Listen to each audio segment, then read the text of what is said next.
वैसे आपको भी रहना है, आपको भी संघर्ष करना है।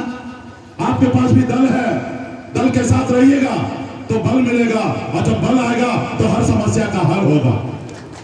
जब आप दल में नहीं रहिएगा तो दलदल में रहिएगा। इसलिए साथियों, अपनी लड़ाई लड़िए। आप अपने आने वाला पीढ़ी के लिए लड़ाई लड़िए। आज मैं अपने लिए लड़ाई नहीं लड़ रहा हूं, मैं अपने आने वाला पीढ़ी के लिए लड़ रहा हूं, अपने आने वाला कल के लिए लड़ाई लड़ रहा हूं। इसीलिए आपको भी लड़ाई लड़ना पड़ेगा अपने आने वाला कल के लिए। आपका दुश्मन जो है बहुत चालाक है।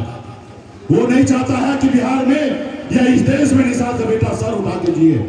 वो नहीं चाहता है। वो चाहता है कि आजादी से लेकर आज तक आप गुलाम बने हैं और आने वाला समय तक आप गुलाम बने रहे। वो नहीं चाहता कि मल्ला का बेटा मालिक बने। आपने देखा ना, हमने जब 4 विधायक बनाया, संघर्ष करके भाजपा वाले ने हमारे 4 विधायक को खरीद लिया, हमको सरकार से बाहर कर दिया जो सरकार हमने बनाया था। मुकेश सहनी से उनको तकलीफ नहीं था। वो देखा कि बिहार में मुकेश सहनी जीरो था, जीरो से 4 विधायक बना के हीरो बन गया। बिहार में निषाद समाज जो है वो सोया हुआ शेर है। जिस रोज ये जग जाएगा उस रोज अकेले लालू प्रसाद जी के जैसे बिहार में सरकार बनाएगा। जब मुकेश सहनी का समाज बिहार में जब सरकार बना लेगा तो हमारा खेत में मजदूरी कौन करेगा? अगर इसको गुलाम बना के रखना है तो पहले मुकेश सहनी को खत्म करना पड़ेगा, क्योंकि बिहार में निषाद का आवाज बन चुका है मुकेश सहनी। मुकेश सहनी को खत्म करोगे इसका समाज ऑटोमेटिक गुलाम हो जाएगा। और उन्होंने वही किया, हमारा विधायक ले लिया, हमें सरकार से बाहर कर दिया। लेकिन उनको यह अंदाजा नहीं है, जिसको सनम मल्ला को जिनको पहचानने के लिए, जानने के लिए और आशीर्वाद देने के लिए लाखों निषाद का माता बहन है, उसको दुनिया का कोई ताकत नहीं झुका सकता है। आज मैं पूरा संघर्ष कर रहा हूं, लड़ाई लड़ रहा हूं,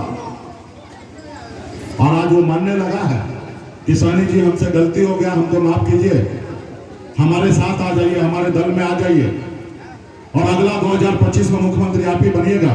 भाई आपसे बड़ा तेज तर्रार अति पिछड़ा में कौन है? जब लालू जी से लड़ने का समय होगा तो कोई अति पिछड़ा का ही चेहरा आगे आएगा। आप हमारे साथ आइए, मुख्यमंत्री बन जाइएगा। हम कहे भाई, हम मल्लाह का बेटा है, जाल में मछली फंसाते हैं, जाल में फंसते नहीं है। हम अपना छोटा छोटा झोपड़ी में रहेंगे, लेकिन झोपड़ी का बादशाह बने रहेंगे। तुम्हारे महलों में आके हमें गुलामी नहीं करना, तुम्हारे महलों में आके गुलामी नहीं करना। तुम्हारे साथ जाएंगे, तुम हमारे नाम पे बिहार में मुख्यमंत्री बना लोगे, बाद में हमको कहोगे कि ये करो, वो करो, ऐसा करो, वैसा करो, और फिर हमको मजबूरन करना पड़ेगा। और जिस रोज नहीं करेंगे उस रोज हमको कुर्सी से उतार दोगे। तो इधर जात भी गया, भात भी गया। भाई, भात जाए तो जाए, जात नहीं जाना चाहिए। जात है तो बहुत भात आ जाएगा। आज मुकेश सहनी से लोग इतना घबराता है, डरता क्यों है? क्योंकि हमारे साथ जात खड़ा है, हमारे अपने लोग खड़ा है, इसलिए वह डर रहे हैं। अगर हमारे साथ आप लोग नहीं खड़ा होते तो दिल्ली वाला लोग इतना डरता, हमसे नहीं डरता। आज वो मानने लगा है कि बिहार में मुकेश सहनी बड़ा फैक्टर हो गया है। आज आपको कमजोर करने के लिए तरह तरह के षड्यंत्र रच रहा है। अभी आपने सुना होगा, देखा होगा कि बिहार में नीतीश जी भाजपा को छोड़े, भाजपा कमजोर हो गया। लालू जी के साथ जुड़ गया नीतीश जी तो भाजपा कमजोर हो गया। फिर देखा कि भाई नीतीश जी को कैसे कमजोर करेंगे, तो सम्राट चौधरी को आगे लाया, नेता प्रतिपक्ष बनाया, प्रदेश अध्यक्ष बनाया, ताकि नीतीश जी को काउंटर कर सके। जब हमने संकल्प यात्रा निकाला, यूपी बिहार में घूमने लगा, एक एक निषाद भाई संकल्प लेने लगा, तो भाजपा को समझ में आया कि भाई अभी तो नीतीश कुमार कोई फैक्टर नहीं है, फैक्टर तो अभी मुकेश सहनी बनते जा रहा है। फिर उन्होंने क्या किया, सम्राट चौधरी को हटा दिया नेता प्रतिपक्ष से।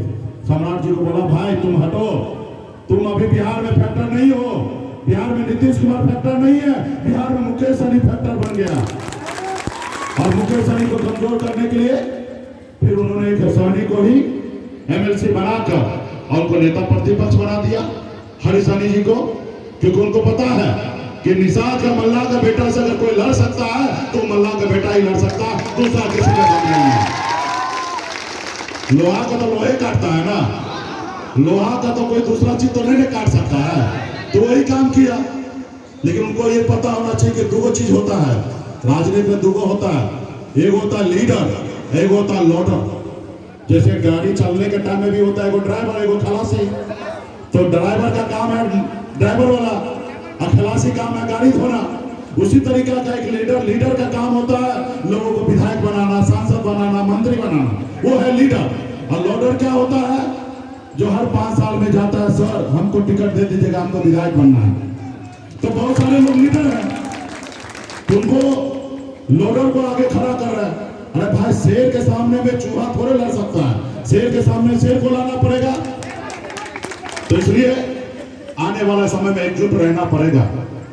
वो अंग्रेज का भी एक पॉलिसी था, फूट डालो राज करो, यानी कि आपस में डिवाइड करवा दो, लड़ाई करा दो और अकेले राज करता था। आज भी वो आएंगे, आपके बीच में आएंगे और बहुत मीठा मीठा बात करेंगे, बहुत अच्छा अच्छा बात बोलेंगे और कान में बोलेंगे ताकि इधर उधर सुने नहीं, और आपको गुमराह करने का काम करेंगे। ये निर्णय आपको लेना है कि हमको गुमराह होना है कि हमें शासन करना है, ये निर्णय आपको लेना है। तो इसलिए साथियों, इस देश में पैसा से भी बड़ा ताकत जो है वो पावर में है, सत्ता में है। और ये सत्ता पावर कैसे है? आपकी उंगली में है। सिर्फ ये उंगली को चुनाव के समय में सही से इस्तेमाल करे, ऐसा इस्तेमाल करे कि आपके बच्चे का भविष्य बन सके, उस तरीके से इस्तेमाल करना है। आज मानिए आपके पास 10,000 रुपया है और 10,000 रुपया आप दूसरे आदमी को दे दीजिएगा रखने के लिए, तो जब समय आएगा तो मिलेगा? नहीं मिलेगा। अगर वही 10,000 रुपया अपने बेटा अपने भाई को दे दीजिएगा रखने के लिए, तो आधी रात को भी आपको मिलेगा, जब चाहिएगा तब मिल जाएगा। उसी तरीके से वोट है, उसी तरीके से वोट है। आप चुनाव के टाइम में कभी लालटेन में वोट गिरा दीजिएगा, कभी तीर में गिरा दीजिएगा, कभी कमल में गिरा दीजिएगा, तो आपको फायदा मिलेगा, उसके बैंक खाता में पहुंच जाएगा और वो मजबूत होगा। और जब आप मुसीबत में बैठेंगे तो वो आपको नहीं आएगा पूछने के लिए। जब अगर आप नाव छाप पे बटन गिवाइएगा, तो नाव छाप में बटन गिवाइएगा तो क्या होगा? नाव छाप वाला मजबूत होगा। नाव छाप वाला कौन? मुकेश सहनी मजबूत होगा। मुकेश सहनी मजबूत होगा तो आप मजबूत होइएगा।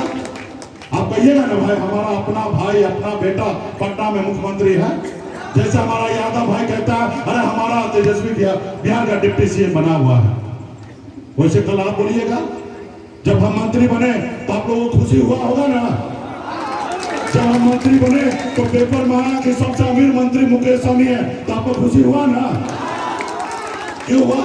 क्योंकि हम आपके अपने हैं। तो इसलिए साथियों, संघर्ष करके लड़ाई लड़कर ये सब हासिल होगा। इसके लिए पार्टी को मजबूत करना है, अगल बगल में अपने लोगों को समझाना है। अभी बहुत बड़ी लड़ाई है। अभी मोदी जी को प्रधानमंत्री बनना है, एक तरफ राहुल गांधी जी को प्रधानमंत्री बनना है, और ना ही आपको ना ही हमको बनना है प्रधानमंत्री। हमें तो आरक्षण चाहिए, हमें संविधान के दायरा में रहकर हमें हक अधिकार चाहिए, हमें किसी से खैरात नहीं चाहिए, ना ही हमें भीख चाहिए। तो ये बता दे देश के प्रधानमंत्री जी, अगर बंगाल में आरक्षण है तो बिहार में क्यों नहीं? बताए ना, न्याय की बात करें। देश एक है, संविधान एक है। अगर बंगाल मानता कि अगर बांग्लादेश का हिस्सा होता या पाकिस्तान का हिस्सा होता तो हम मान लेते कि वहां का कानून अलग है। जब बंगाल का कानून बिहार का कानून एक ही है तो हमारे साथ भेदभाव क्यों हो रहा है?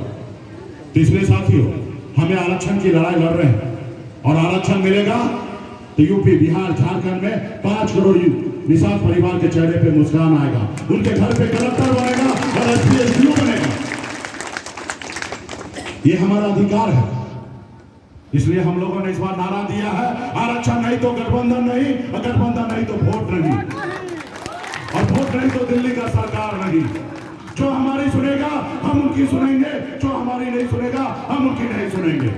जो हमारे बच्चे का फिक्र करेगा हम उनकी फिक्र करेंगे, जो हमारे बच्चे का फिक्र नहीं करेगा हम उनकी फिक्र नहीं करेंगे। साथियों, लड़ाई में क्या होगा साथियों? 2 ही परिणाम आता है लड़ाई में, हार या जीत। घर में रहने वाले को एक ही परिणाम होता है, वो है हार। आजादी के 75 सालों के बाद पहली बार हम लोगों ने अपने पैर खड़ा करके इस बिहार प्रदेश में अपनी ताकत दिखाया है। अब जरूरी है कि इसको साथ में मजबूती से रहकर आने वाला समय में अपने समाज के लिए आरक्षण लेना, इसके लिए हम सभी को लड़ाई लड़ना है और इसके लिए संकल्प लेना है। आपने देखा सुना होगा, एक मुसहर का बेटा दशरथ माझी जी, उन्होंने ठान लिया कि जब तक हम पहाड़ को तोड़ेंगे नहीं तब तक छोड़ेंगे नहीं। उन्होंने पहाड़ को तोड़कर रास्ता बना दिया। उसी तरीके से हम सभी को संकल्प लेना है कि जब तक हम आरक्षण ले नहीं लेंगे तब तक हम चैन से नहीं बैठेंगे। ऐसे संकल्प लेना पड़ेगा। और लड़ाई बड़े लोगों से है। चलिए, बहुत बहुत धन्यवाद। संकल्प लेने के लिए भी तैयार है। संकल्प इसलिए दिला रहे हैं क्योंकि दिल्ली वाले लोग, हाँ शांत आराम से आराम, संकल्प इसलिए करा रहे हैं क्योंकि दिल्ली वाले लोगों के पास जो है गलतफहमी का शिकार है, क्योंकि उनके पास पैसा है। उनको लगता है कि मेरे पास पैसा है, जब